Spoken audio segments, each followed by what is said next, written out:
me re-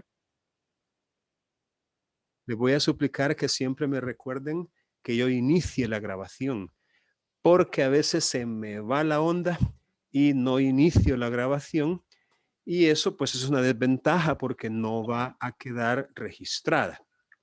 Pero si ustedes me recuerdan, pues va a ser, va a ser seguro que la grabación va a quedar registrada. Bien, una de las cosas que yo siempre trato de insistir con ustedes es que la videoconferencia, más que una lección magistral o una presentación de PowerPoint explicada, es como una oportunidad para que ustedes entren en contacto directo con el profesor y puedan formular las preguntas que ustedes tengan y que de alguna manera en ese momento les impiden comprender cabalmente los temas que son objeto de estudio semana por semana. En otras palabras, esta debería ser una oportunidad en la cual ustedes tengan cada uno una, dos, tres preguntas concretas, puntuales, y que en esta oportunidad hagan esas preguntas y así podamos entre todos construir el conocimiento.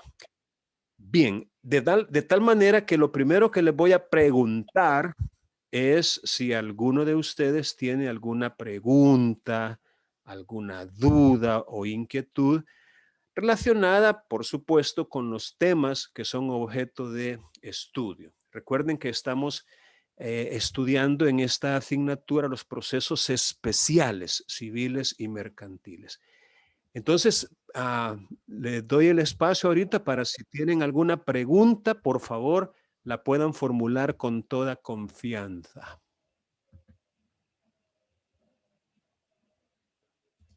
Ajá. Yo tengo una Muy que bien. hasta la marqué en el documento. Perfecto, perfecto. Permítame, quiero ver la página 495, en el párrafo 4, creo que es con relativo a la actividad probatoria, Okay.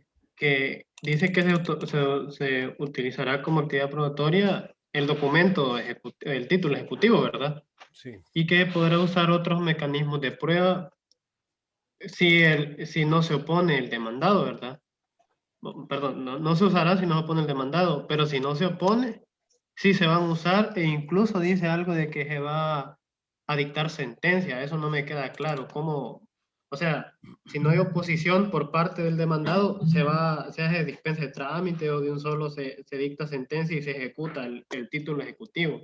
Así es, o cómo, eso no me quedó muy claro cuando lo leí. Muy bien, muy bien. Es una muy buena pregunta. Es una muy buena pregunta dada la naturaleza jurídica que tiene el proceso ejecutivo. Es un proceso especial, de hecho lo estamos estudiando como el primero de los procesos especiales dentro de nuestro código, y ese carácter especial, en algunas sentencias se dice sui generis, S-U-I, sui generis. Significa fuera de lo común, fuera del género, especial o extraordinario. Eso significa ese término, sui generis.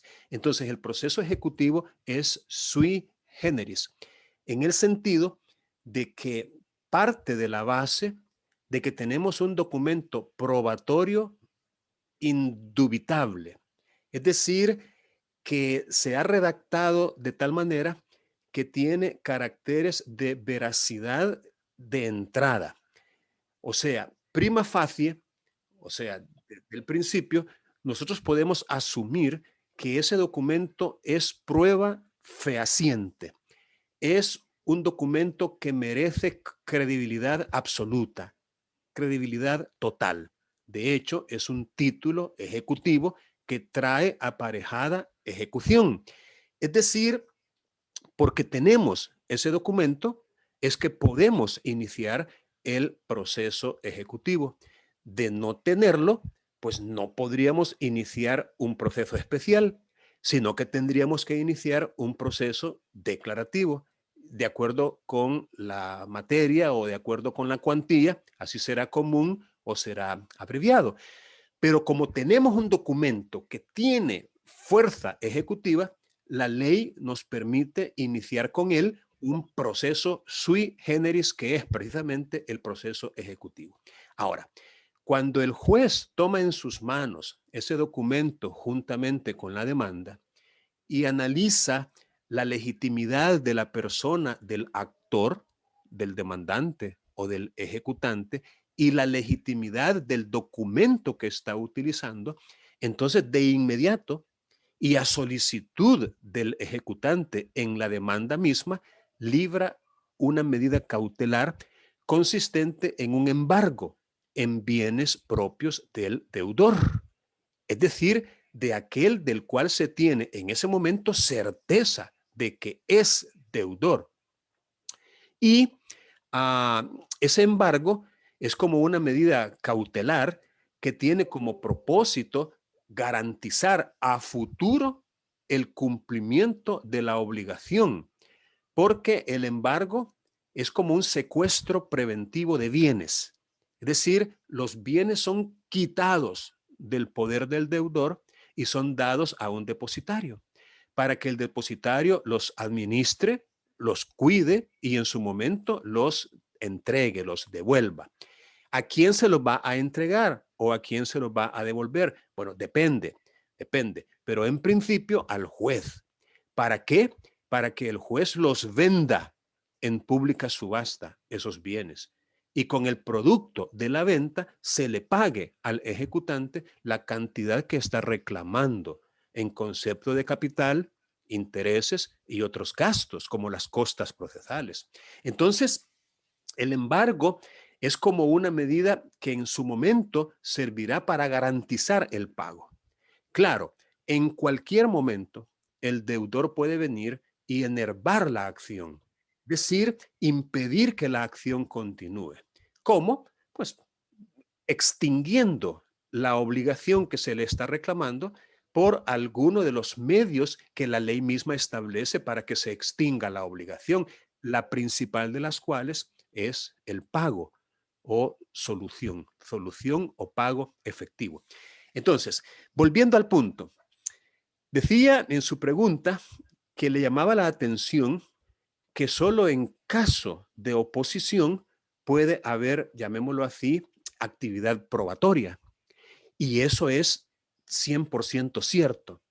Si no hay oposición por parte del demandado, el que de alguna manera se asume con certeza que es un deudor cierto, si no hay oposición por parte de él, entonces el documento ejecutivo que se presentó juntamente con la demanda es prueba suficiente para poder dictar sentencia.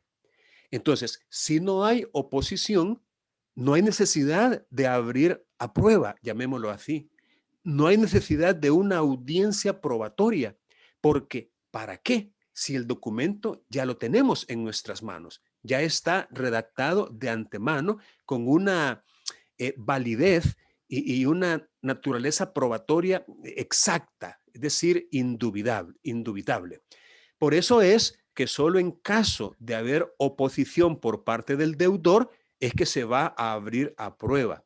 Y que conste, no necesariamente, no siempre, porque los motivos de oposición también se podrían acreditar con un documento fehaciente, con un instrumento que también tenga fuerza probatoria.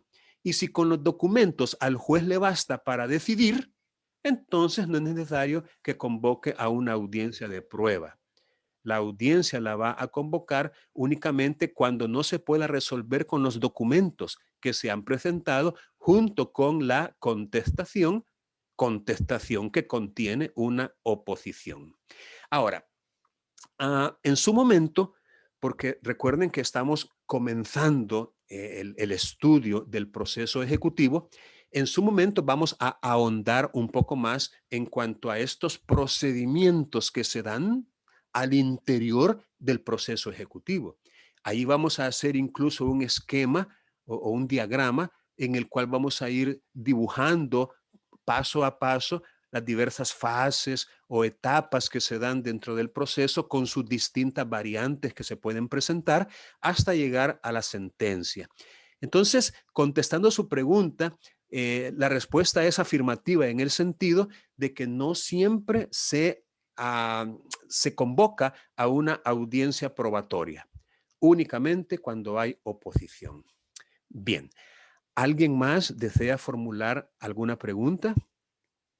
Por favor, aprovechen la oportunidad.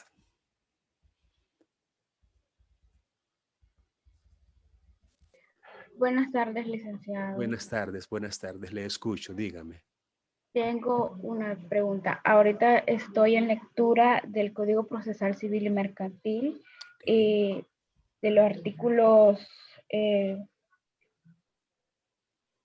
461. ¿Le puedo dar lectura para luego dar mi pregunta? ¿Cómo no? El artículo 461. El auto que rechace la tramitación de la demanda admitirá recurso de apelación en contra el auto que admita la demanda y decrete embargo de bienes, no procederá recurso alguno, sin perjuicio de la posición que pueda formular el demandado en el momento procesal oportuno. Deduzco que solo se puede, en ese tipo de proceso ejecutivo, solo se puede implementar el recurso de apelación. Es decir, que no se puede implementar otro. Mi pregunta es, aparte del recurso de apelación, ¿se puede interponer otro recurso o solamente ese? Muy bien. Fíjese que las reglas relacionadas con los recursos son, llamémoslo así, de aplicación universal, es decir, de aplicación general a los distintos tipos de proceso. En ese orden de ideas, dependiendo la resolución de qué se trate, es posible que se pueda admitir un recurso de revocatoria, aún en el ámbito de procesos especiales, entre ellos el proceso ejecutivo. Entonces, la revocatoria, le pongo un ejemplo. En una audiencia probatoria dentro de un proceso ejecutivo, el juez la convocó porque se presentó oposición y los documentos que se agregaron junto con la oposición, o a lo mejor ni se agregaron documentos, pero el juez decidió escuchar en audiencia la prueba que se ofreció. Supongamos que es una prueba de un testigo o de un perito, por ejemplo, y dentro de la audiencia se genera un interrogatorio que, de acuerdo con las reglas aplicables a las audiencias, pues puede ser un interrogatorio directo, un contra, un redirecto, un recontra, o incluso en los alegatos mismos, es decir, las alegaciones que hacen los abogados. Entonces, si de repente se presentara una objeción y, por ejemplo, el juez la declarara al lugar o sin lugar, o cualquier otra resolución dictada en audiencia, perfectamente se podría interponer el recurso de revocatoria ante el mismo juez para que él reconsidere su decisión, tomando en cuenta los argumentos que le estamos presentando en ese recurso, y él modifique o revoque la decisión que tomó. Es decir, un recurso de revocatoria. Ahora, con respecto a recursos que no se resuelven por el mismo tribunal, sino que por un tribunal superior en grado, efectivamente tenemos el recurso de apelación. El recurso de apelación es un recurso ordinario que debe ser presentado ante el tribunal que dictó la resolución, pero es decidido por un tribunal diferente. Entonces, la ley en ese caso le dice expresamente cuándo es que usted va a poder apelar y cuándo no. En el caso que usted menciona del artículo 461, efectivamente se habilita el recurso de apelación para el auto que rechaza o inadmite la demanda ejecutiva. Es decir, un auto en el cual le dijeron al actor, al demandante o ejecutante, es lo mismo, le dijeron no le voy a dar trámite a tu demanda. Es un rechazo in limine de la demanda. Hay dos posibilidades allí. Una de ellas es que el juez encontró defectos subsanables en la demanda y, ejemplo, la declaró inadmisible sin hacer una prevención previamente. Fíjense bien el escenario que les estoy planteando. Declaró inadmisible la demanda sin hacer una prevención. Ahora, lo justo, lo procesalmente correcto, lo procedente desde la óptica del debido proceso es que si los defectos son subsanables, que el juez haga una prevención precisamente para que se subsanen esos defectos y que no resuelva de una sola vez sin haber hecho una prevención. Pero supongamos que él declaró inadmisible la demanda sin haber hecho una prevención. Entonces, esa decisión es recurrible por medio del recurso de apelación. El otro escenario es que haya hecho la prevención el juez y que el abogado del demandante presentó un escrito en donde, según él, subsanaba la prevención o las prevenciones que le hicieron. Pero esa subsanación no satisfizo al juez. Es decir, el juez no se dio por satisfecho y, a pesar de que el abogado intentó subsanar las prevenciones, repito, al juez no le gustó, dijo, no, con eso no subsana, y entonces declara inadmisible la demanda. Ese es un segundo escenario en donde también admite apelación. Y el tercer escenario es un poquito más grave para el demandante, el ejecutante, y es cuando declara improponible la demanda. Y esa declaración de improponibilidad, que se parece a la inadmisibilidad, pero que no es lo mismo, porque no es lo mismo que a usted le declaren inadmisible una demanda a que se la declaren improponible. Y la primera diferencia radica en las causas que dieron lugar a la una o a la otra. En el primer caso de las inadmisibilidades son defectos subsanables que se podían haber subsanado en el mismo proceso o se pueden subsanar presentándolo de nuevo, la demanda. Es decir, presentándola otra vez. No hay ningún problema. Y en esta segunda ocasión en que usted la presenta, ya subsana los defectos que le señalaron la primera vez. Pero la improponibilidad es ante motivos que no se pueden subsanar. Es decir, el defecto es tan serio, es tan grave, es tan fuerte, que no es posible dar lugar darle trámite a esa demanda. Es improponible hoy y siempre. Es decir, no se puede proponer. Por eso les dije yo que es un poquito más serio o más grave esa declaración de improponibilidad. Pero igual es apelable para que sea el Tribunal Superior en grado el que conozca los argumentos que usted esgrime frente a esa decisión para ver si la confirma o la revoca, ordenándole al juez que admita a trámite la demanda. Ahora bien, por lo mismo que antes les dije, de que estamos en presencia de un documento que tiene valor per se, valor probatorio per se, por motivo de la ejecutividad que el mismo legislador le da a esos instrumentos, es que no se le permite al deudor que apele del auto que admite la demanda y que decreta embargo en bienes del deudor. Es decir, el documento que se ha presentado junto con la demanda es de tal fuerza probatoria que pues, el juez, con solo ver la ejecutividad del documento y la legitimidad del actor, decreta embargo. Y no puede venir el deudor a decir apelo del auto que admitió a trámite. Eso no se vale. Ese artículo se lo está impidiendo.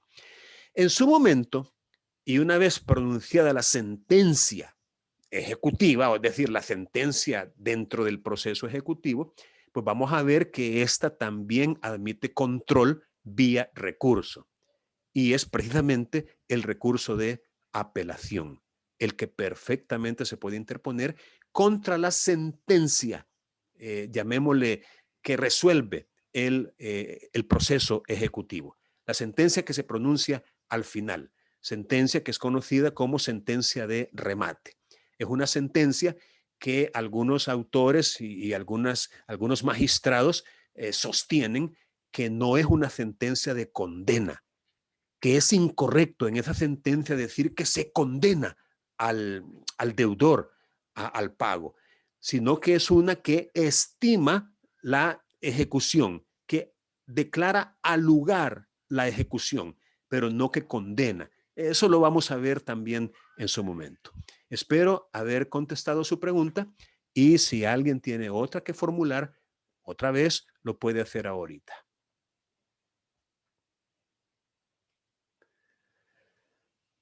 Bien, entonces, Buenas miren. tardes. Sí, buenas tardes, le escucho. Sí, Dígame. buenas tardes. Sí, mi pregunta es que si la acción de ejecutar o hacer valer un título ejecutivo para el cumplimiento de una obligación prescribe. Y esta pregunta lo hago dado a que ahí en el artículo 464 que habla de los motivos de oposición, en el ordinal segundo habla de la prescripción. Y de ser así, ¿cuál sería el plazo? También, adicionalmente, también quería que me aclarara el término de plus petición que aparece en ese mismo ordinal. Muy bien, con gusto. Okay. Vaya, mire, efectivamente,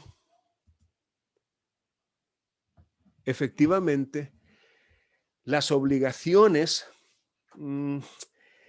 que son derechos personales prescriben cuando el derecho que la obligación le da al acreedor no se ejerce, no se ejecuta, no se exige dentro de cierto lapso de tiempo.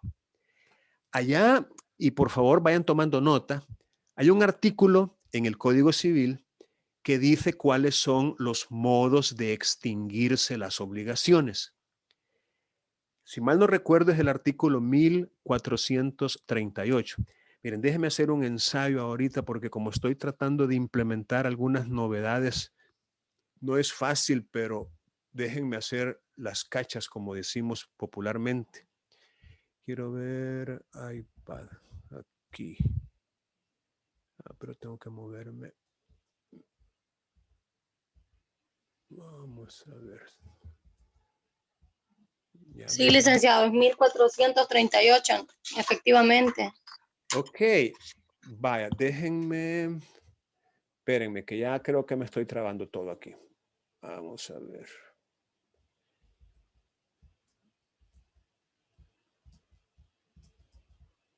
Aquí estoy.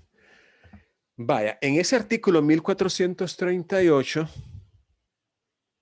dice, entre otras, que la declaratoria de prescripción, creo que dice algo así, por la declaración de la prescripción. Vamos a ver. Aquí está. Vaya, déjenme ver si... Ok, no.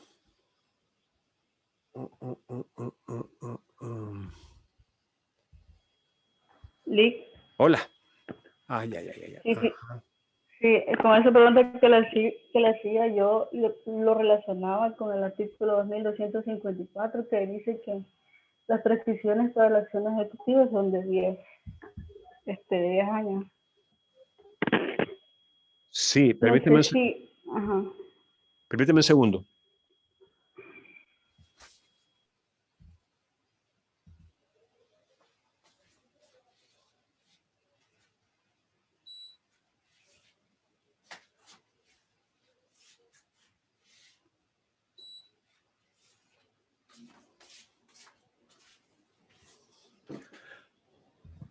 Vaya.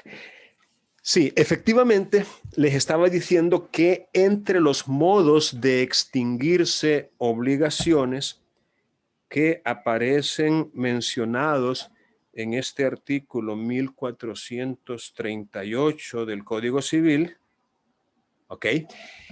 Allí nosotros encontramos la declaratoria de prescripción como uno de varios modos de extinguirse obligaciones. El primero que aparece ahí, si mal no recuerdo, es el pago, la solución o pago efectivo, que también es uno de los casos o causales de oposición que aparecen en el artículo que usted mencionó al principio. Entonces, la prescripción puede ser de dos clases.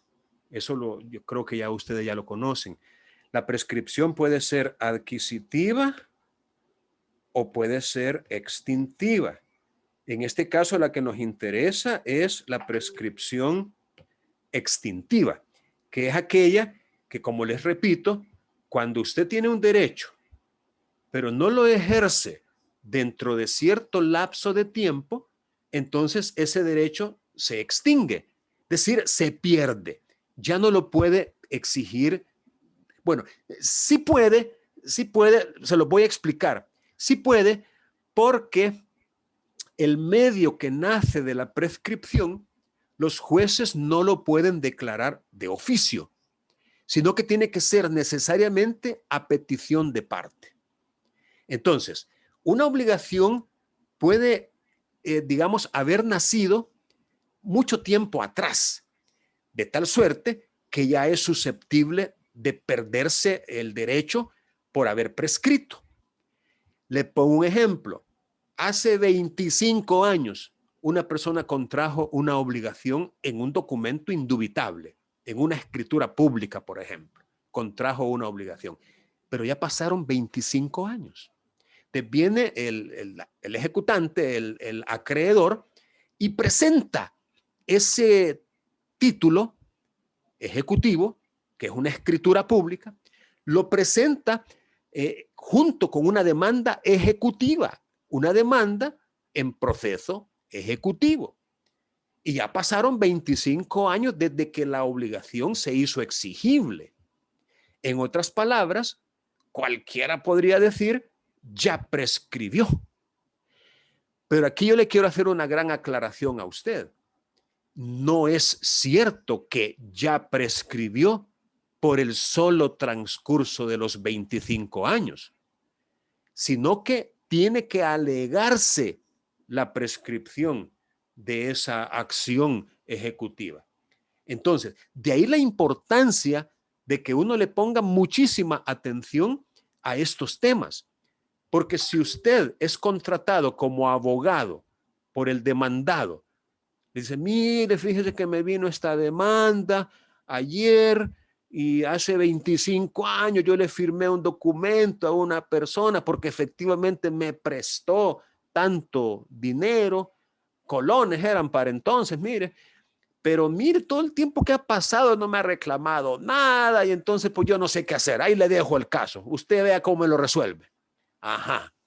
Y usted, fíjese bien, por negligencia, por ignorancia o por malicia, bueno, para las tres da, no alega la prescripción cuando contesta la demanda. ¿Saben qué? Ahí usted como abogado la regó. Usted hizo que su cliente prácticamente perdiera el caso porque tenía que haber utilizado el momento procesal oportuno para presentar una oposición a ese proceso ejecutivo. Y si no lo hizo, entonces ya no lo puede hacer después, ya la regó. O sea, ya validó o convalidó la obligación. Imagínense la relevancia que tiene entonces estos temas. Imagínense la relevancia que tienen estos temas porque al no haberse alegado la prescripción, entonces no opera la prescripción. En ese sentido, sí, le escucho. lo que está alegando es la prescripción de la acción ejecutiva, ¿verdad? Sí. Ahí tendría que empezar por la acción ordinaria, si no más recuerdo. relativo a Bueno, eso. en este caso, como lo que se está intentando es una acción ejecutiva en un proceso ejecutivo, usted a lo que va como abogado defensor, llamémosle así, o abogado del demandado, es a que esa acción no le prospere. Entonces, como es ejecutiva, usted tiene que atacar la pretensión y decir, mire, esa pretensión en proceso ejecutivo ya no la puede entablar porque ya prescribió. Si usted se fija en el documento que se ha presentado como título ejecutivo, ahí dice pues que la obligación se hizo exigible hace 20 y tantos años y la acción ejecutiva prescribe en 10 años. En consecuencia, señor juez, vengo y opongo expresamente la prescripción de la acción ejecutiva y entonces el juez no va a tener más remedio que darla al lugar. Pero insisto, si usted no lo hace, la regó y la regó. No sé si me explico, la regó de tal suerte que para mí a usted le deberían reclamar ese dinero ya a nivel administrativo, porque entre usted como abogado y su cliente hay un contrato que genera obligaciones, un contrato de prestación de servicios profesionales que si usted no lo hizo bien, entonces usted tiene responsabilidad frente a su cliente y perfectamente se la puede reclamar. O sea, para mí no sería descabellado que un cliente insatisfecho venga y lo demande a usted en estos términos. Vengo a demandar al abogado tal porque debiendo haber alegado la prescripción en un proceso ejecutivo, no lo hizo. Y por culpa de él, prácticamente no pude yo argumentar que la prescripción operó. Y ahí no le vería yo descabellado ese intento. Entonces, efectivamente, la acción ejecutiva prescribe. Y por regla general en 10 años. Pero en materia mercantil, y aquí por favorcito pónganle mucha atención y anótenlo. En materia mercantil, los plazos de prescripción son más cortos, muchísimo más cortos. Hago este énfasis porque no quiero que se les vaya a olvidar nunca. En materia mercantil, los plazos de prescripción son muchísimo más cortos. Así que no se vayan a confiar. Muchas veces como abogados nos confiamos, se nos duerme el pájaro, se nos va la onda. Y entonces dejamos ahí los casos que nos están llevando y el tiempo pasa y de repente podría ser demasiado tarde para poder, digamos, intentar una acción. Entonces, contestando a su pregunta, la respuesta es sí. Ahora, plus petición. Etimológicamente, plus es como más. O así utilizamos hasta ese término. Ah, no, pero es que ese es un plus. Es como algo adicional. Es algo que está por encima además. Entonces, plus petición vendría a ser como pedir más de lo que se debe. Pedir más de la cuenta. Es plus petición. Una petición que es más allá de lo justo o de lo debido o de lo adeudado. Bien, ¿alguna otra pregunta? Sí, solo con relativo al artículo, ¿dónde puedo encontrar como para fundamentar eso, verdad? De que los plazos cortos y como más o menos como conocerlo un poco mejor. En el Código de Comercio está. ¿Cómo no? Eso está en el Código de Comercio. En el Código de Comercio por el 960 y algo. No recuerdo exactamente, pero usted busque en el Código de Comercio prescripción. Le anticipo que lo hace depender del, digamos, del instrumento o del título que da motivo a la acción ejecutiva mercantil. Ahí menciona los títulos valores, menciona los distintos contratos mercantiles, los derechos y acciones mercantiles, pero de entrada le digo que el plazo más largo de prescripción en materia mercantil es de 5 años, el más largo. Pero de ahí hay de 3, hay de 2 y hasta de 1 año. Entonces son plazos mucho más cortos, porque precisamente el comercio tiene que ser más dinámico. Entonces la idea de las relaciones mercantiles no es que duren mucho tiempo, sino que sean como más cortas. Entonces en el comercio hay que andar un poco más avispado, más aguja. Así que en el Código de Comercio es donde usted lo va a encontrar. Incluso, y esto me llama la atención porque vamos a ver una resolución judicial que me llamó mucho la atención es un caso bien interesante, se los voy a remitir para que ustedes lo estudien, de un abogado que un caso pero tan complicado, como dicen los colombianos, complicado, un caso tan complicado que le llevó años, 12, 13, 15 años resolverlo. El caso más o menos consistía en una persona que falleció dejando no sé si una deuda o un crédito, pero había un caso ahí en donde los herederos lo daban por perdido. Entonces, los herederos del que murió dijeron, no, este es un caso perdido. Mire, licenciado, no estamos dispuestos a dar, pero ni un tan solo 5 partido por la mitad por ese caso. Ahora, si usted lo quiere llevar, si usted piensa que lo puede resucitar o que nos puede lograr algo, pues entonces hagamos, la vez pasada les hablé, recuerdan, del pacto de cuota litis. Entonces hagamos un convenio. De lo que saque, allí usted se puede quedar con un porcentaje. No recuerdo, porque no quedó muy claro si era el half and a half famoso, ruku ruku, o cómo es que raja, algo así, ¿verdad? Dijeron ustedes. No recuerdo si fue o fue el 40%, pero era un porcentaje un poco elevado, pues 40%. Miren, no van a creer. El fulano pues sepa a saber cómo, pero aunque ahí también quedó la duda si había sido por gestiones de él o de otro abogado, bueno, hay como un proceso de estos, uno lo va leyendo bien rápido, pero me quedó también aquella duda si fue él o fue otro abogado, pero lo cierto es que rescató el caso. Y miren, buen dinero, no era poquito, era buen dinero. Entonces, y con tan buena suerte que el deudor, una vez que lo condenaron a pagar, no, hombre, hizo la consignación del dinero, pero estamos hablando de miles de dólares, como $200,000. O sea, claro, como habían bienes allí que estaban dados en garantía y el abogado logró que los bienes respondieran, pues el deudor dijo, no, pues voy a pagar, y pagó esa milenaria cantidad de dinero. Entonces viene el abogado y en su demanda relaciona que los herederos ya después, cuando vieron que él con sus gestiones había recuperado la posibilidad de ganar el caso, ya llegaron y le dijeron, no, que mire, que un porcentaje no, que mejor le vamos a pagar honorarios, y que no, le dijo él, tenemos un convenio, tenemos un contrato y hay que respetarlo, que no sé qué, que no sé cuánto. Total es que no le quisieron pagar, no le quisieron pagar. Y ahí estaba el abogado que tenía como el derecho de recuperar como $84,000, un montón, casi $100,000, pero que no se lo reconocían ese derecho. Entonces, ¿qué hizo? Demandó. Tenía 2 documentos. Uno de ellos estaba legalizado ante notario.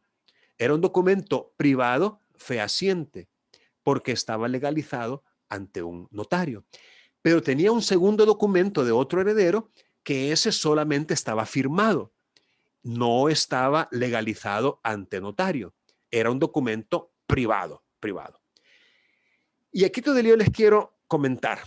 El abogado que defendió a los herederos ante el reclamo que estaba haciendo de sus honorarios, el otro abogado, viene y presenta varios argumentos, pero 2 recuerdo. Uno, que su cliente jamás había firmado ese documento. Jamás, ni conocía a ese abogado. O sea, impugnó de falso el documento privado, que como no estaba notarizado, entonces, pues, eso es falso. Mi cliente no firmó eso. Él dice que ni conoce a ese abogado. Con ese documento lo llevaron, dentro de los procesos que se estaban realizando, a un cotejo, a una prueba pericial. Y el perito dictaminó que la firma sí era del cliente de este abogado. O sea, que sí él había puesto de su puño y letra la firma. Pregunta, ¿Cambió eso la naturaleza jurídica de ese instrumento? Respuesta, claro que sí, porque habiéndose demostrado mediante un peritaje ordenado por el juez de la causa que la firma sí era del deudor a quien se le atribuía que había firmado ese contrato, entonces se volvió en un documento privado fehaciente, de los que menciona el 457 en la lista que hace de los títulos ejecutivos. Entonces, Una pregunta. Sí, dígame.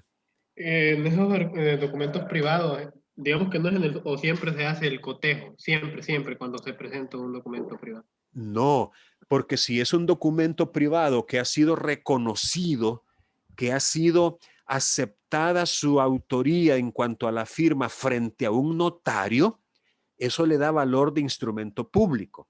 Anoten que eso es en base al artículo 52 de la ley de notariado.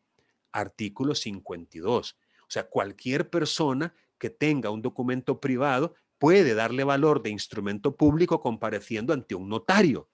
Y el notario va a levantar un acta a continuación en donde va a dar fe de las cláusulas esenciales de ese documento y que las firmas son auténticas por haber sido puestas a su presencia o por haber sido reconocidas a su presencia por quienes lo firmaron.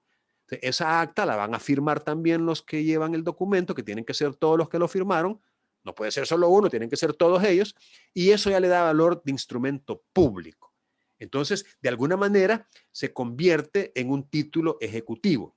Pero bien, el segundo argumento de este abogado era, y esto va con la pregunta que hacía la compañera, que estaba reclamando honorarios. Y fíjense qué interesante, allí se dijo en el contrato que este abogado había hecho con los herederos, que le tenían que pagar ese porcentaje, 50 o 40%, se lo tenían que pagar inmediatamente que él recuperara alguna suma de dinero. Quiere decir que cuando el hombre hizo la consignación, cuando pagó, recuerdan que pagó los 200 y pico miles de dólares, cuando los pagó, en ese momento nació la obligación a cargo de los herederos de darle su porcentaje al abogado, obligación que no cumplieron voluntariamente. Entonces viene y habían pasado 3 años, 4 meses, tantos días. Es decir, el hombre hizo la cuenta calendario en mano para poder determinar que ya había prescrito. ¿Y saben por qué? Porque el mismo Código Civil, allí por el 2260 y algo, el mismo Código Civil dice que hay ciertas acciones que son civiles, que prescriben en corto tiempo. Acciones que prescriben en corto tiempo. Y dentro de esas están los honorarios de los abogados. El 2260. Ajá. Entonces, el caso no deja de ser interesante porque, ¿qué nos enseña? ¿Qué nos enseña? Que para poder promover un proceso ejecutivo, tenemos que estar seguros como abogados del ejecutante que no ha pasado el plazo de la prescripción, porque si ya pasó, crucemos dedos. ¿Para qué vamos a cruzar dedos? Que alguien me diga.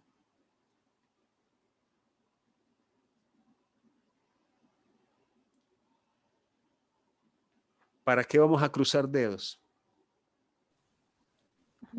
Para que la parte demandada no se dé cuenta que ya prescribió. Y que por ende no alegue, ¿verdad? Ajá, la prescripción. Ajá. Exacto. Crucemos dedos para que el otro abogado, y me van a disculpar la palabrita, suena bien fea, pero me la van a disculpar. Crucemos dedos para que el otro abogado sea un inepto. ¿Me disculpan la palabra? Sí, ¿verdad? Ustedes me comprenden. Crucemos dedos para que el otro abogado no sea un...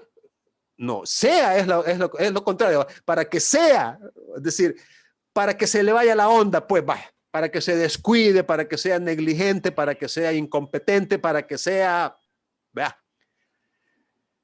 Porque si nos alegan la prescripción, otra vez, si efectivamente basta con un calendario, el calendario de aquella fecha con el calendario actual para determinar que ya pasó el plazo de la prescripción, el juez no va a tener más remedio que declarar la prescripción. Y la declaratoria de prescripción, según el 1438, es un modo de extinguirse obligaciones. Sin embargo, aquí les quiero hacer una aclaración muy importante. Cuando una obligación se declara prescrita, fíjense bien, en el fondo no es la obligación la que se extingue, sino uno de sus componentes, uno de sus elementos fundamentales, que es la acción para exigir su cumplimiento. O sea, la obligación subsiste, pero no como una obligación civil, sino como una obligación natural. Para eso nos vamos a remitir al artículo 1431. Vamos a ver, aquí estoy en OBS. Es que quiero ensayar este volado. Vamos a ver, nos vamos a remitir al 1431, dijo, ¿verdad? 1431. Vaya, se desconectó este volado. Ah, no, es que no es aquí. Vamos a ver, aquí sí.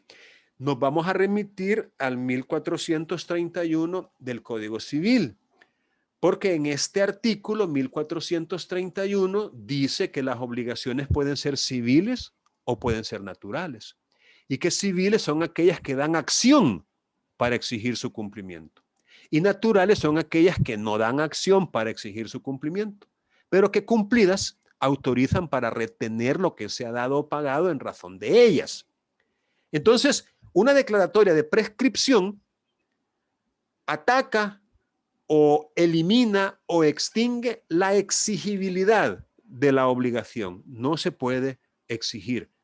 Pero si por cuestión de moral o de conciencia el deudor la cumple, entonces no puede después venir a reclamar la devolución de lo que pagó, diciendo que era un pago de lo no debido. No puede, porque la obligación natural justifica el pago y autoriza la retención, que se retenga lo que se pagó en función de ella. Entonces, estos son temas que corresponden más bien a la materia de obligaciones, pero que es bueno recordarlas pues cuando estamos hablando de los títulos ejecutivos. A todo esto me sale una duda. Entonces, el abogado que tiene el derecho al 40%, ¿qué tendría que hacer? ¿O qué hizo? No siguió el caso. Vaya, es que yo ahorita tengo la misión de que los tengo que dejar a ustedes en ascuas, los tengo que dejar en ayunas, los tengo que dejar con esa inquietud en mente, ¿verdad? Sí, porque, ajá. sí, porque a mí me surgía otra duda que parecía la Arnoldo, en donde sí las prescripciones aquí en el título ejecutivo, en la acción ejecutiva, se puede interrumpir, así como en las prescripciones adquisitivas. Sí, por supuesto, por supuesto. O sea, todo lo que se dice sobre la prescripción es aplicable. Y por eso tenemos también que pasar nuestros ojos por las reglas de la prescripción, tanto adquisitiva como extintiva. Porque, vaya, imagínense lo que acabamos de decir. Ya pasó 25 años, pero usted no alega la prescripción. ¿Qué hizo? Renunciar a ella tácitamente. Es decir, como que no, se le fue la onda y no la... Entonces renunció al medio que resulta de la prescripción y entonces pues la obligación va a tener que seguir su curso como que si no hubiera pasado todo ese tiempo. Entonces sí, las reglas de la prescripción sí se aplican y uno tiene que analizarlas cuando va a entablar una acción. Ahora, ¿qué pasó con el abogado? Déjeme recordar, fue la Cámara Segunda de lo Civil de San Salvador la que resolvió, y lo recuerdo porque son un par de magistradas, señoras ambas, mujeres, y mejor les voy a mandar la referencia para que ustedes la lean. Bien, ¿alguna otra pregunta? Que no puedo ver. A ver, ¿alguna pregunta que tengan? Miren, quiero irles leyendo algo. Quiero que por favor pongan atención y vayan ustedes tomando nota. Antes de estudiar los campos de aplicación del proceso ejecutivo y de los demás procesos especiales regulados en el Código Procesal Civil y Mercantil, considero necesario hacer un repaso de los campos de aplicación de los procesos declarativos que hemos estudiado previamente y cuyos conceptos fundamentales ya han sido asimilados por ustedes. De hecho, en su momento vimos que por su función, los procesos se clasifican en tres grandes categorías: procesos declarativos o de conocimiento, procesos de ejecución y procesos cautelares. A los declarativos se refiere el artículo 90 del Código Procesal Civil y Mercantil en estos términos. Las partes podrán pretender de los tribunales de justicia la mera declaración de la existencia o alcance de un derecho, obligación o cualquier otra situación jurídica. La declaración de condena al cumplimiento de una determinada prestación, así como la constitución, modificación o extinción de actos o situaciones jurídicas. Los declarativos o de conocimiento se caracterizan porque en ellos hay una incertidumbre o inseguridad en relación a la existencia o no de un derecho material. Pues mientras un sujeto sostiene frente a otro que el derecho lo tiene o existe, el otro sujeto, a quien dicho derecho se opone, concibe u opina lo contrario, que el interés acogido es el suyo y no el del reclamante. Aquí tenemos, pues, un conflicto de intereses basado en una inseguridad. No se sabe con certeza a quién de los sujetos acoge el pretendido derecho. Esos son, pues, los procesos declarativos. Los procesos de ejecución, en cambio, parten de una situación fáctica diametralmente inversa a la del declarativo. Pues en lugar de incertidumbre, lo que hay es certeza. Hay seguridad en un sujeto en cuanto a la existencia de un derecho material en su favor. Ahora bien, si hay necesidad de un proceso de ejecución, es porque a pesar de la contundencia del derecho, este no es reconocido ni expresa ni tácitamente por la persona encargada de cumplirlo. A ellos se refiere siempre el artículo 90 del Código Procesal Civil y Mercantil, pero en estos otros términos. También podrán pretender la ejecución de lo dispuesto en los títulos establecidos por la ley. Vemos, pues, que en el artículo 90 aparece una definición, si se quiere, o un marco de aplicación tanto de los procesos declarativos, por una parte, como de los procesos de ejecución por la otra. Pero la tercera categoría de procesos son los procesos cautelares, los cuales, por su parte, pretenden que el juez ordene que se realicen medidas anticipadas que garanticen de antemano la ejecución de una sentencia definitiva que aún está en lo futuro, es decir, que no se ha dictado todavía. Generalmente, este tipo de proceso es usado por una de las partes litigantes, es decir, el demandante. Ellos aparecen en el mismo artículo 90 del Código Procesal Civil y Mercantil a continuación de los de ejecución. De esta manera, también podrán pretender la adopción de medidas cautelares y de cualquier otra clase de protección expresamente prevista por la ley. Así que esto es como una introducción importante de tener en cuenta previo al estudio de los procesos especiales, porque, repito, ya vimos en la asignatura anterior los procesos declarativos.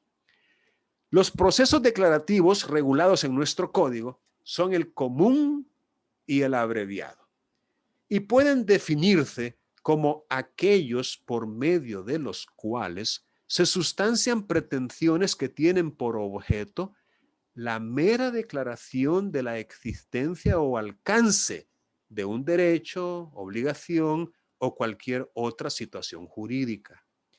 La declaración de condena al cumplimiento de una determinada prestación, o la constitución, modificación o extinción de actos o situaciones jurídicas. El objeto del proceso, pues, es lo que sirve para identificarlo, para individualizarlo, para distinguirlo de los demás procesos posibles. Pero siendo así de importante, ¿qué es o cuál es el objeto de un proceso? El autor Montero Aroca aclara que, en sentido estricto, el objeto del proceso, es decir, aquello sobre lo que versa éste, de modo que lo individualiza y lo distingue de todos los demás posibles procesos, es siempre una pretensión, entendida como una petición fundada, que se dirige a un órgano jurisdiccional frente a otra persona sobre un bien de la vida. Según el artículo 239 del Código Procesal Civil y Mercantil, el proceso declarativo, ya sea común o abreviado, es el proceso que se deberá seguir por regla general. O sea, si una pretensión no tiene señalada por la ley una tramitación especial, entonces dicha pretensión será decidida en el proceso declarativo que corresponda, por razón de la materia o por razón de la cuantía del objeto litigioso.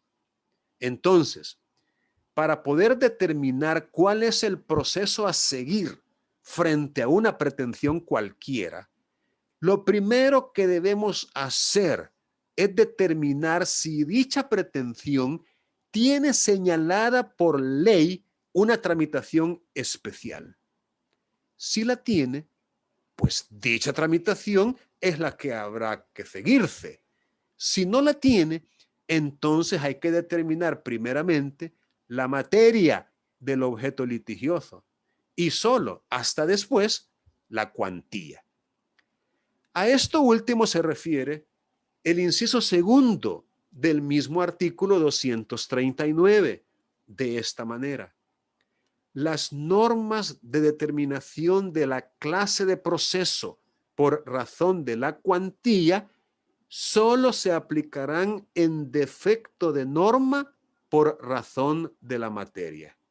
O sea, que las normas legales por razón de la cuantía son supletorias o subsidiarias de las normas por razón de la materia, las que en todo caso deben prevalecer. En el artículo 240 encontramos el ámbito de aplicación del proceso común y en el artículo 241 el ámbito de aplicación del proceso abreviado. Vamos a pedir apoyo aquí de ustedes. Alguien, por favor, que me lea, y estamos haciendo un repaso, el artículo 240, que contiene el ámbito de aplicación del proceso común. Alguno de ustedes ahí voluntariamente, por favor. 240. Sí, dice ámbito del proceso común. Se decidirán por los trámites del proceso común, cualquiera que sea su cuantía. Las demandas en materia de competencia desleal, propiedad industrial, propiedad intelectual y publicidad, siempre que no versen exclusivamente sobre reclamaciones de cantidad, en cuyo caso se tramitarán por el procedimiento que les corresponda en función de la cuantía que se reclame. Se decidirán también en el proceso común las demandas cuya cuantía supere los 25,000 colones o su equivalente en dólares de los Estados Unidos de América, y aquellas cuyo interés económico resulte imposible de calcular, ni siquiera de modo relativo. Muy bien, gracias. Eso, insisto, es un repaso de lo que ya de alguna manera estudiamos previamente. Veamos ahora el ámbito de aplicación del proceso abreviado, artículo 241, pero que una persona diferente nos ayude a leer, por favor. Buenas tardes. Buenas tardes. El artículo 241 dice, se decidirán por los trámites del proceso abreviado las demandas cuya cuantía no supere los 25,000 colones o su equivalente en dólares de los Estados Unidos de América. Además, se decidirán por ese trámite cualquiera que sea su cuantía. Las demandas de liquidación de daños y perjuicios. Las demandas de oposición a la reposición judicial de títulos valores. Las demandas relativas a la disolución y liquidación judicial de una sociedad y las demandas de nulidad de sociedades. Muy bien, muchas gracias, muchas gracias. En este asunto de los ámbitos de aplicación de los diferentes tipos de procesos, hay varias reglas que debemos considerar. A la primera de estas reglas, llamada regla de la materia específica, hace referencia el artículo 239 ya comentado cuando dice por razón de la materia. Según esta primera regla, la ley, independientemente del valor económico de la pretensión, enuncia taxativamente varias pretensiones que necesariamente han de tramitarse por el proceso común. Y estas son competencia desleal, propiedad industrial, propiedad intelectual y publicidad. De igual manera, hay ciertas demandas que cualquiera que sea su cuantía, deben decidirse por los trámites del proceso abreviado. Tales son liquidación de daños y perjuicios, oposición a la reposición judicial de títulos valores, disolución y liquidación judicial de una sociedad y nulidad de sociedades. La segunda regla a considerar al momento de determinar cuál es el proceso aplicable a la pretensión frente a la cual estamos es la regla de la cuantía o por razón de la cuantía o en función de la cuantía que se reclame, tal como lo dice el artículo 240. Según esta regla, hay tres posibles escenarios. Primero, la cuantía es indeterminada. Es decir, el interés económico de la pretensión resulta imposible de calcular ni siquiera de modo relativo. En este caso, hay que decidir el asunto por las normas del proceso común. Segundo, la cuantía es determinada y no supera los 25,000 colones o su equivalente en dólares de los Estados Unidos de América. A esta cantidad de dinero que no excede de ese monto, le llamamos menor cuantía y debe decidirse la pretensión por los trámites del proceso abreviado. Tercer escenario, la cuantía es igualmente determinada, pero supera los 25,000 colones o su equivalente en dólares. En ese caso, la demanda debe también decidirse en proceso común. Hay un cuarto escenario y es el de una demanda que, a pesar de ser en materia de competencia desleal, propiedad industrial, propiedad intelectual o publicidad, casos en los cuales deben decidirse en principio por los trámites del proceso común, pero dicha demanda versa exclusivamente sobre reclamaciones de cantidad. Es decir, la pretensión exclusiva es una suma de dinero, la que el demandante estima que el demandado le debe pagar con motivo de alguna de las materias antes relacionadas. Si ese fuera el caso, Es decir, si la demanda, repito, versa exclusivamente sobre reclamaciones de cantidad, entonces la solución legislativa es que se debe tramitar por el procedimiento que le corresponda en función de la cuantía que se reclame. Caben, pues, las tres posibilidades antes descritas, que sea de valor indeterminado o que supere los 25.000 colones, en cuyo caso se va a decidir por los trámites del proceso común, o que no supere los 25.000 colones, en cuyo caso se ventilará por los trámites del proceso abreviado. Bien, aclarado lo anterior en relación con los procesos declarativos, ahora pasemos a los procesos de ejecución, que como vimos en el artículo 90, las partes también podrán pretender la ejecución de lo dispuesto en los títulos establecidos por la ley. Así se introduce un término o concepto que es fundamental, el concepto de título. Para comprender este asunto, vamos a analizar el siguiente caso. Por favor, pónganle mucha atención.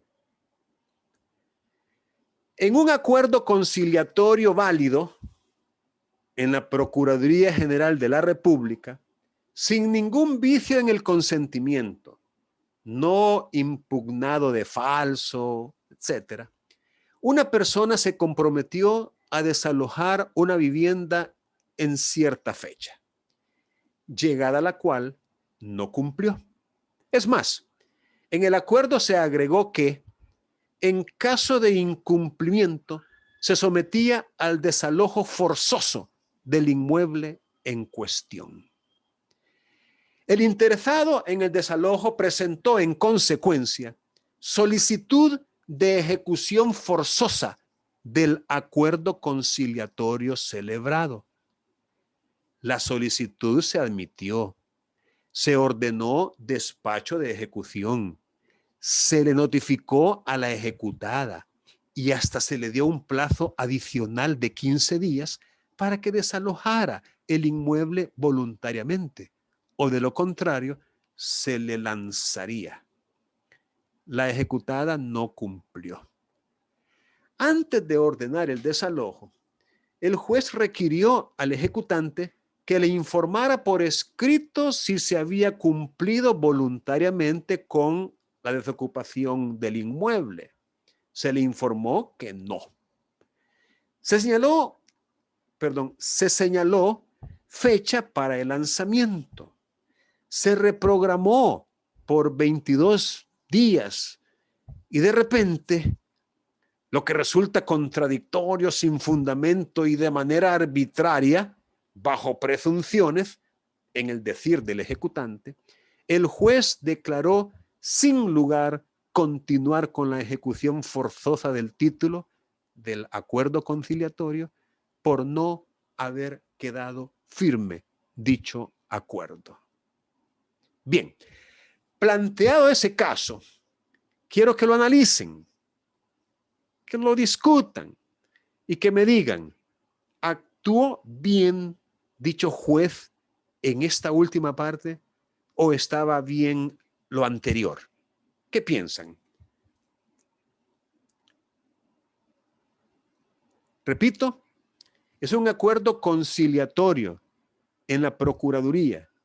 El acuerdo es válido, tiene todos los componentes de un acuerdo de conciliación administrativo, no se impugnó de falso, no se dijo que había sido hecho bajo presión, intimidación, amenaza, fuerza, dolo, no, ningún vicio en el consentimiento. El compromiso asumido por una de las partes fue desalojar una propiedad. Es más, si no lo hacía, pues se sometía a que la desalojaran forzosamente, a que la lanzaran de ahí. Viene el interesado en el desalojo y presenta una solicitud de ejecución forzosa de un acuerdo de conciliación. Y el juez y esto es lo que yo quiero que ustedes consideren, admitió la solicitud de ejecución, ordenó despacho de ejecución, que es una de las primeras actividades de ejecución que se dan en ese trámite, lo notifica a la ejecutada, le da un plazo adicional, no cumple la ejecutada, hace una su diligencia interna ahí de que requiérasele que informe si cumplió o no, señala fecha, la reprograma, y ya cuando estaba, como que dice, a punto de ejecutar, viene y cambia de opinión. Dice, no, dice, ese acuerdo no ha quedado firme y por ende, sin lugar, continuar con la ejecución. Bien, ¿qué opinan? Quiero oír sus opiniones. Ya se los dije 2 veces el caso. Buenas tardes. Buenas tardes. Pero si hubo un acuerdo de voluntades entre las partes, no sé por qué el juez tuvo que retirar, ¿cómo se llama?, la ejecución forzosa, porque aún la otra parte que había alquilado el lugar estaba de acuerdo que si ya no cumplía con el contrato establecido, que la podían, hasta le dieron más plazo, más tiempo. Por lo tanto, desde mi punto de vista, el juez no actuó bien. O sea, para usted no actuó bien en la parte última, ¿verdad? Cuando él cambió de opinión. En la última parte, porque como al principio se había hecho un contrato. Sí, había un acuerdo de voluntades, un acuerdo conciliatorio. Ajá. Exacto, un acuerdo de voluntades. Entonces ella estaba de acuerdo y aún se le dio más plazo porque ella no había desalojado. Entonces desde el principio para mí se estaba bien, pero ya al final no sé por qué se debió a que el juez dijera que no estaba firme la sentencia. No sé cuál fue el punto, el meollo del asunto para que el juez haya dicho de que no. ¿Será porque era una conciliación nada más?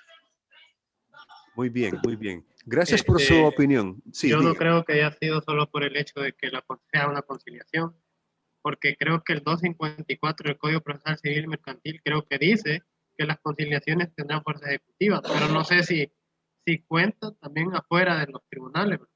Porque la conciliación siempre creo que es como el mismo objetivo, ¿no? De acuerdo a voluntades, que no sea de manera contenciosa, ¿verdad? Que no haya disputa y que arreglen entre ellos.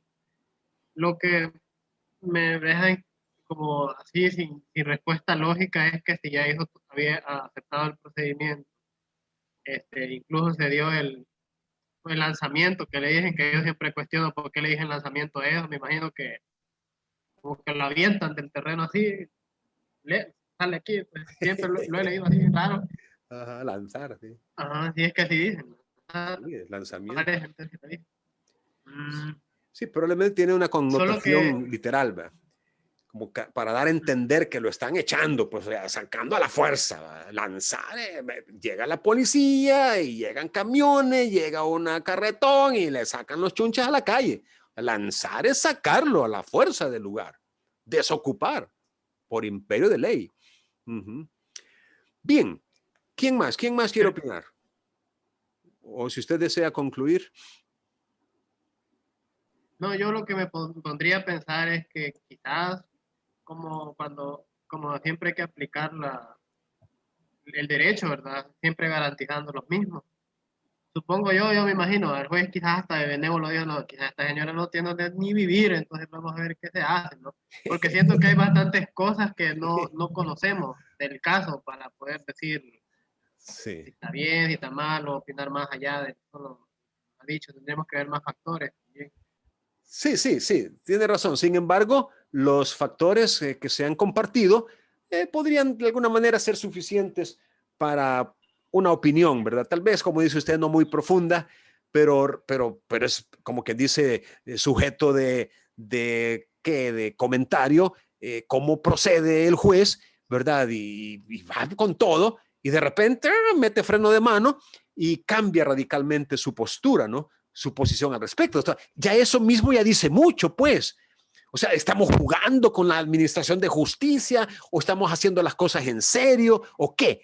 Imagínense lo que dijo el ejecutante de manera arbitraria, bajo presunciones, caprichosamente, y tiene razón, pues, o sea, ¿por qué no desde el principio le dijo, mira, no se puede, sino que viene, actúa y de repente eso también deja mucho que desear, pues no sé si me explico. ¿Alguien más quiere opinar? Quiero escuchar una opinión más. Hola, Lisa, buenas tardes. Sí, dígame, por favor. Fíjese que yo en cuanto a lo que decían también los compañeros, creo que aunque hubo un acuerdo de conciliación entre ambas partes, pero también sería de ver el tipo de acuerdo, porque como estaban hablando, tal vez no tiene de dónde vivir, tal vez es un acuerdo que viola derechos fundamentales, bien, ¿verdad? Entonces, quizás en parte eso el juez también debe tomar en consideración para determinar si se cumple o no el acuerdo.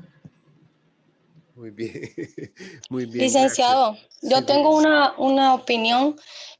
Yo creo que los jueces, ¿verdad? Como hablamos en la clase anterior, dijimos que los jueces tienen que tener una conducta irreprochable, ¿verdad? Para cualquier persona, tiene que ser esta conducta razonable y tiene que mostrar el respeto hacia la ley, ¿verdad? Como usted menciona desde el principio, el juez no puede tomar partidas para ninguna de las partes, valga la redundancia, tiene que serlo imparcial.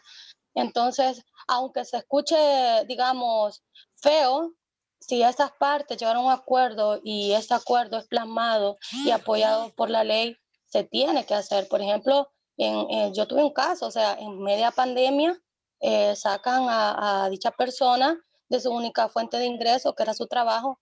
Sin embargo, se había hecho un contrato donde lo permitía y el juez dijo, pobrecita esta señora, ¿verdad?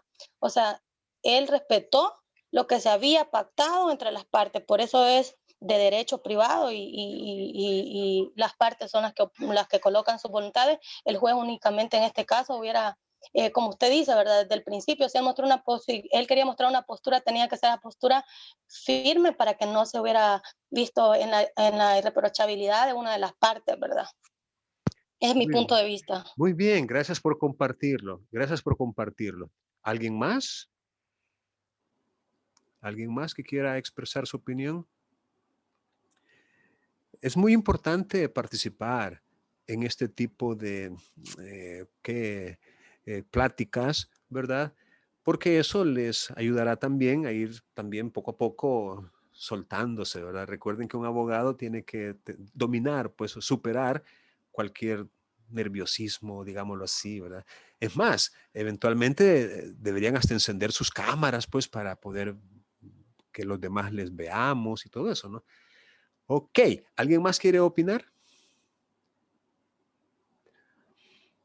Bueno, entonces miren, les voy a dar hoy mismo ahí a través del WhatsApp la referencia de una resolución de Cámara que precisamente resuelve ese caso concreto. Les anticipo que lo que es fundamental para todo profesional del derecho, llámese abogado, llámese juez o incluso los colaboradores de los tribunales, que nosotros alguna vez podemos llegar allí, ¿verdad? En cualquier calidad, como colaborador de un tribunal, como juez, ojalá, o qué sé yo, como abogado en ejercicio. Lo que es fundamental es entender la diferencia entre título ejecutivo y título de ejecución. Eso quizás es la moraleja de este caso hipotético que les estoy planteando. Es decir, usted tiene que evitar cualquier duda o cualquier confusión en cuanto a lo que es un título ejecutivo y lo que es un título de ejecución, porque son cosas diferentes. En esa sentencia de Cámara que voy a compartir con ustedes, el tribunal aclara en qué consiste el uno y en qué consiste el otro. Lo que nos interesa de momento es estudiar el artículo 457 en sus distintos ordinales y pues de alguna manera ir más allá de lo que dice cada ordinal y tratar de buscar en la misma ley en qué consiste cada una de esas categorías. Por ejemplo, bueno, de hecho, hagámoslo. Leamos, por favor, el artículo 457 ahorita mismo. Vamos a pedirle, aquí tengo a los participantes ahorita. Bien, voy a pedirle a Kenia. Ah, no, Kenia. Bueno, sí, Kenia Pérez. No tiene cámara, pero sí tiene micrófono. Mande, licenciado, ¿qué artículo dijo? 457. ¿De qué código? El procesal civil y mercantil. Ya se lo leo, solo que no lo tengo a la mano ahorita, pero ya.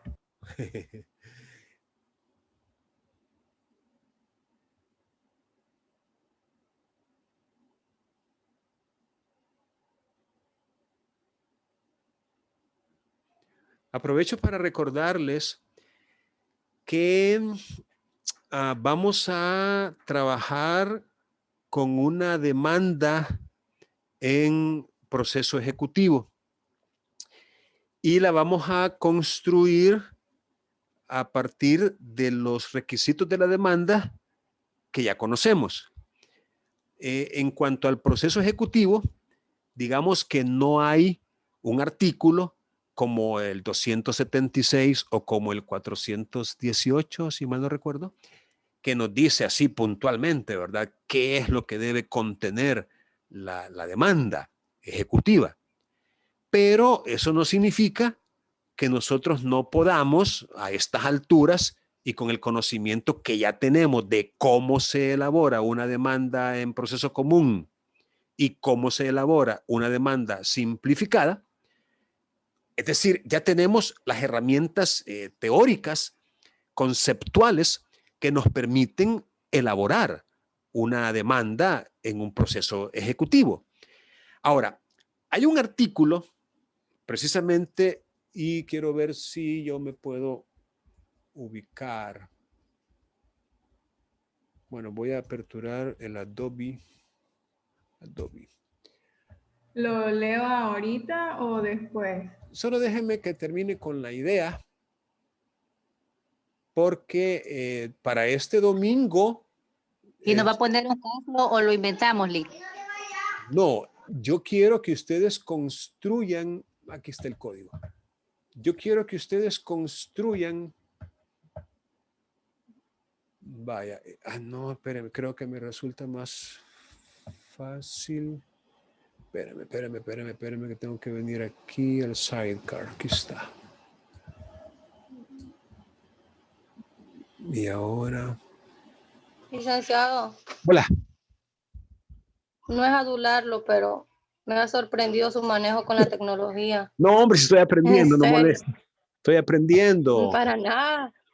Lo Créame felicito. De créame corazón. que estoy aprendiendo todavía. Vaya, miren, solo quiero terminar la idea diciéndoles que para preparar la demanda ejecutiva, no dejen de leer el artículo que se refiere a ella. ¿Lo puede dejar en pareja, Lick?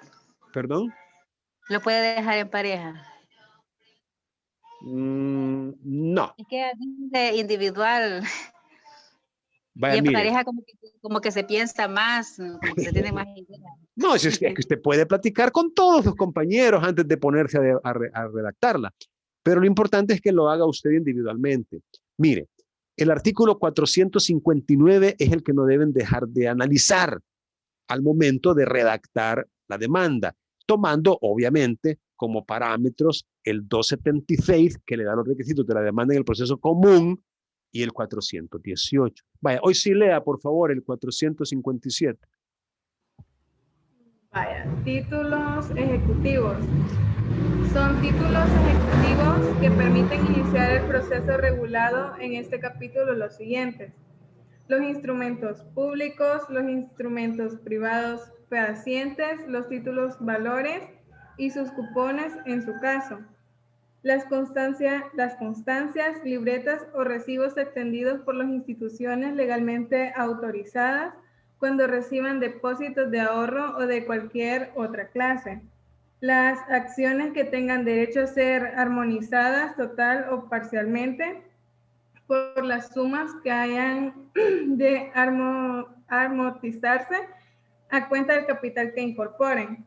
Las pólizas de seguro y de reaseguro siempre que se acompañe la documentación que demuestre que el reclamante está al día de sus pagos y que el evento asegurado se ha realizado, así como la cuantía de los daños, también las pólizas de fianza y reafianzamiento, siempre que se acompañe de la documentación que demuestre que la obligación principal se ha vuelto exigible. Los instrumentos públicos emanados de país extranjero cuando se hubiere llenado las formalidades requeridas para hacer fe en El Salvador y, por último, los documentos que por disposición de la ley tengan reconocido este carácter. Muy bien, muchas gracias por su lectura. Miren, aquí en esta parte, lo que yo les puedo recomendar es lo siguiente. Vaya, busque usted, ya sea en el mismo código o también puede utilizar el Código Civil o la Ley de Notariado. Busque en Google incluso, a modo de que usted tenga una idea exacta de qué vamos a entender por instrumento público. Les pongo un ejemplo.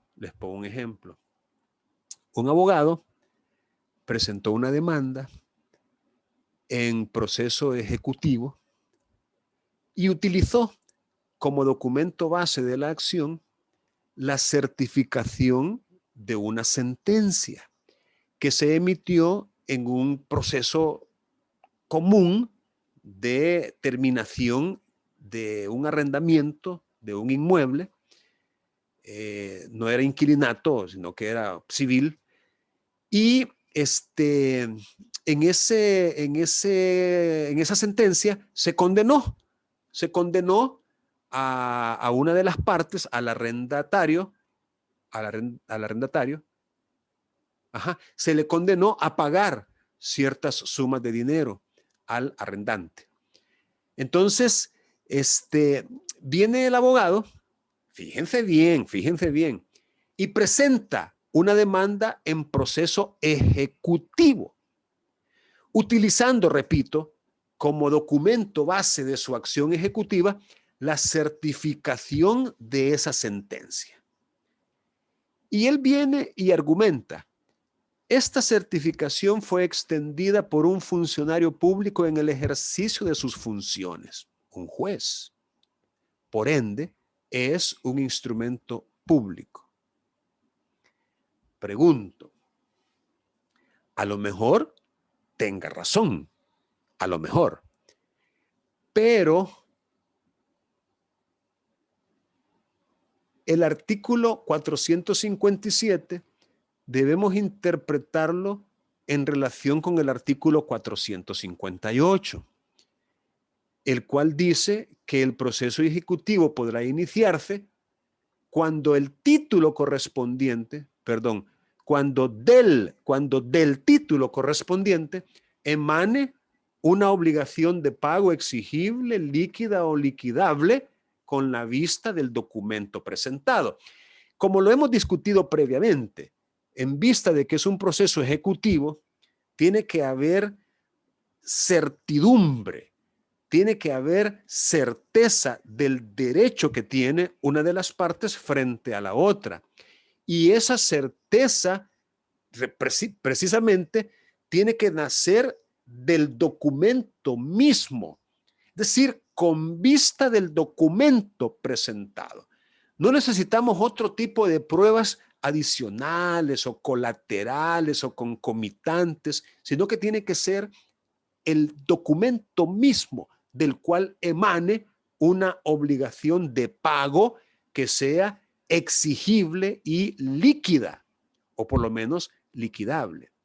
Entonces, en este caso de ese abogado, repito, el concepto o la definición que él da de instrumento público podría adecuarse terminológicamente Es decir, podría validarse o ser válida esa definición, pero no es un título ejecutivo que dé lugar al proceso ejecutivo, sino que una certificación ejecutoriada, por supuesto, de una sentencia es un título de ejecución. Otra vez, cuando ustedes lean la sentencia que les voy a remitir, van a conocer con mayor detalle la diferencia entre un título ejecutivo y un título de ejecución. También, siempre volviendo a 457, ustedes tienen que buscar qué vamos a entender por instrumento privado fehaciente. ¿Qué vamos a entender por título valor? ¿A qué se refiere cuando dice cupones? Cupones, o sea, hay títulos, valores que pueden incorporar agregados a su cuerpo literal ciertos cupones. Ahora, ¿dónde vamos a encontrar sobre los cupones y dónde vamos a encontrar sobre títulos valores? En el Código de Comercio. Entonces, ustedes tienen que buscar el complemento de estas explicaciones en el Código de Comercio. ¿Qué es un título valor? ¿Cuáles son los títulos valores? O cuáles son como ejemplos, si se quiere, de cupones de títulos valores. Igual, en el ordinal sexto, por ejemplo, pólizas. Póliza de seguro y de reaseguro.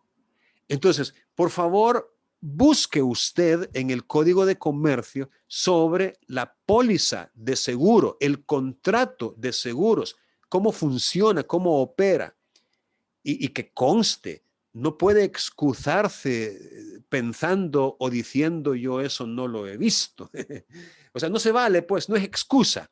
O sea, usted tiene que, por lo menos, saber dónde buscar en el caso de que no recuerde, o a lo mejor sea cierto que no ha visto, pero debió haberlo visto en una materia previa, que es prerequisito de esta.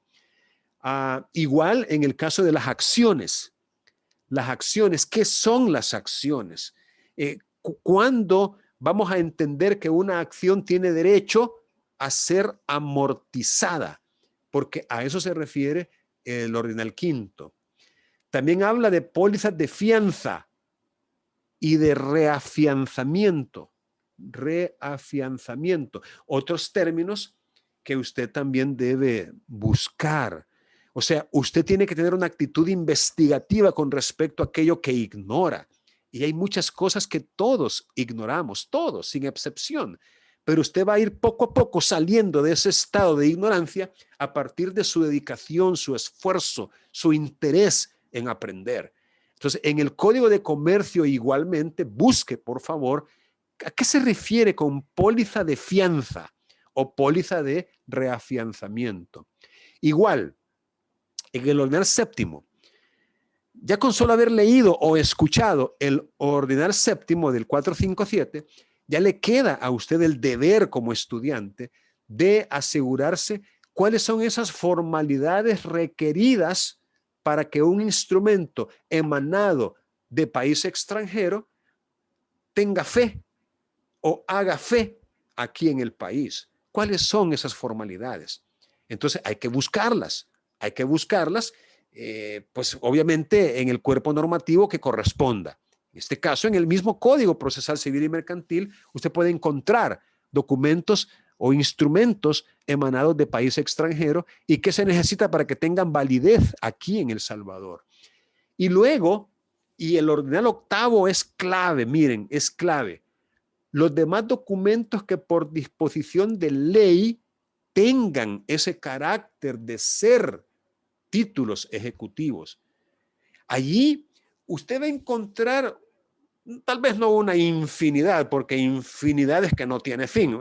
Claro que tiene fin. Usted va a encontrar un número considerable de disposiciones legales y que sirven, como quien dice, de fundamento legal también para la emisión de títulos ejecutivos diferentes a los contenidos en los ordinales anteriores, pero que igualmente sirven para iniciar el proceso ejecutivo.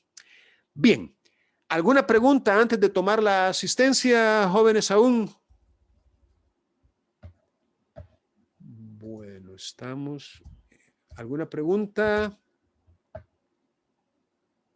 Aproveche, pregúntame acá.